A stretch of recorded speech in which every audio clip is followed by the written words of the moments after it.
sáo múa nhạc ngũ đột phá tình xưa. Chiều về trên bàn quê liễu lo chim ca vang non chào, rừng xanh mênh mang trong gió, tiếng gió hai ngân vang giữa trời. Diệu ngâu nên khắp tình say, đến nơi này chúng mình chung cho nó là chọn sai tôi thấy khó tôi nên ban đi đâu dù là giờ mong thế nào. lúa trên nghiêng nghiêng nghiêng đón chào. Điệu xưa tung bay trong gió, anh có thương theo em thì bằng mà em đã thích chi lên sao trời soi đường chúng ta cùng đi. Mời anh đã về Nó sẽ đọc bỏ cho nó ta là cũng như xe thì sẽ được chia sẽ được tên tôi tên xài mù cổ lúc chừng nghề thuộc đấy. Giờ là thiên gia câu bà ta từ cũ và cho cái trường hợp tôi bằng thì nó chuyên nghiệp hơn tài rồi đấy.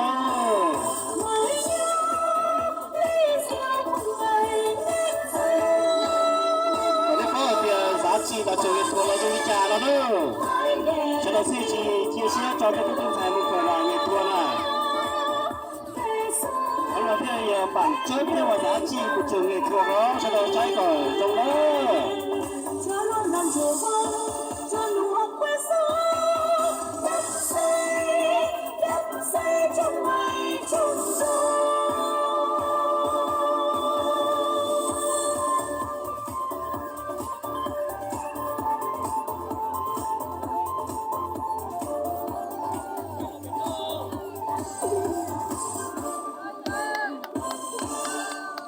Chiều về trên bàn quê em liễu lo chim ca vang đón chào, rừng xanh mênh mang trong gió, tiếng sáo ai ngân vang giữa trời. Diệu ngô lên thắp tình say, đến nơi này chúng mình chung câu hát. Mời anh cùng em về đây, lúa trên đường nghiêng nghiêng đón chào. Điệu xe tung bay trong gió, anh có thương theo em thì bằng và em đã thích chi lên sao trời soi đường chúng ta cùng đi. Mời anh đã về trong gió, khen em thấy gọi tiếng sao ai. Hãy chúng ta cùng mua trong điều duyên sao cho mới nhau ly rượu một ngày nên thề. Và em mới đẹp tình non nước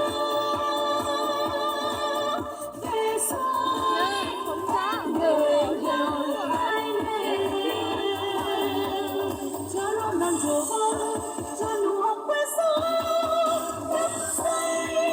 đắm say trong ngày chung gió. Cho luôn đàn trổ vang cho nụ hồng